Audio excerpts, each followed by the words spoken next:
Okay, now one of the things that is most helpful, I think, to have, and we opened this before, was clicking on this little icon right down here so we can see the different frames that we're recording. You can see right now we've got a camera in the first frame of the animation right here, which means this is where we would be recording. You can also see over here on the sheet view that there is also a little C right here, which means camera.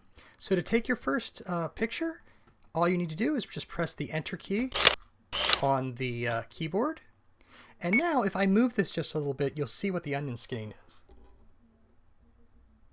So you can now kind of see that we get a slight ghosting effect here. So I'm going to go through and take a few more recordings. You always want to make sure when you're doing this that your hand is out of the way before you hit the record button. You don't ever want to have one where you have a little bit of the hand. There's a lot of animations I've seen where there's just like this little bit of a hand there. So make sure you've got that out when you do that. Another good thing is just to take a big breath before you record. If you need to see your previous animation, you can just click over here and that'll show you the different ones. All right, let's move just a little bit more. After you've done a few frames, you'll want to play it back just to see how it's going. One of the things, if you're a new animator, you might run into is that you're just basically, you might be animating too quickly or probably too slowly.